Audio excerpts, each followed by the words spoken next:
8 दिन के अंदर राहुरी फैक्ट्री से मस्जिद हटाओ, हमें नाथूराम गोडसे मत बनाओ। अगर हम हिंदुओं को नियंत्रित करने की कोशिश कर रहे हैं तो हम ऐसे कार्यकर्ता हैं जो नाथूराम गोडसे में विश्वास करते हैं, गांधी में नहीं। जो भी धर्म के साथ खड़ा होगा हम उसके साथ खड़े होंगे। सकल हिंदू समाज की ओर से संग्राम जगताप और सागर बेग ने चेतावनी दी है कि सकल हिंदू समाज की ओर से इस मस्जिद को तोड़ दिया जाएगा। स्टार न्यूज़ प्लस के लिए महाराष्ट्र के अहमदनगर से जालिंदर अलहाट की रिपोर्ट।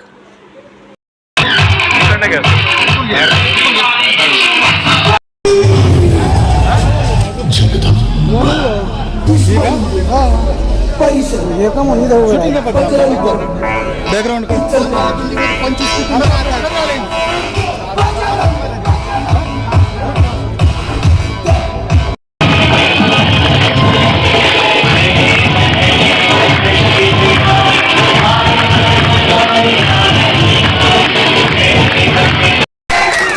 मला सांगा बरं, कुठलाही खेळ आपल्याकडे वर्षाला सप्त्याला लोक येतात, कीर्तनकार प्रवचनकार हे आपण आणतो, सप्त्याला येतात, ते मार्गदर्शन करतात.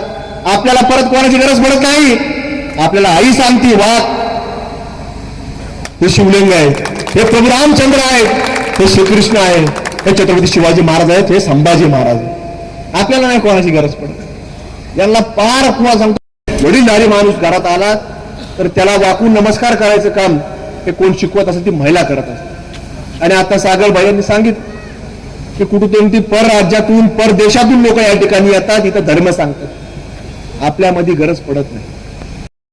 तर पुढच्या आठवड्याच्या अधिवेशनामध्ये तुम्हाला सांगतो, तुमच्या विरोधामध्ये देखील त्या ठिकाणी आवाज उठवण्याचं काम आमच्या वतीनं केलं जाईल. जागा कोणाची तो भाग दुर्यम आहे, पण त्याच्यावरती उभारलेलं हे अतिक्रमण हे तुम्हाला सांगतो, याला कुठल्याही प्रकारची परवानगी नाही. आणि बिगा परवानगीचं जर कुणी काही उभारत असेल तर तुम्हाला सांगतो, हे कदापि आमच्यासारखे धर्म कार्य करणारे कार्यकर्ते या ठिकाणी कधीही ते खपून घेणार नाही. आणि या आठवड्यामध्ये काढलं तर ठीक, पुढच्या अधिवेशनामध्ये त्याच्यावरती आवाज उठवायचा आम्ही काम करू.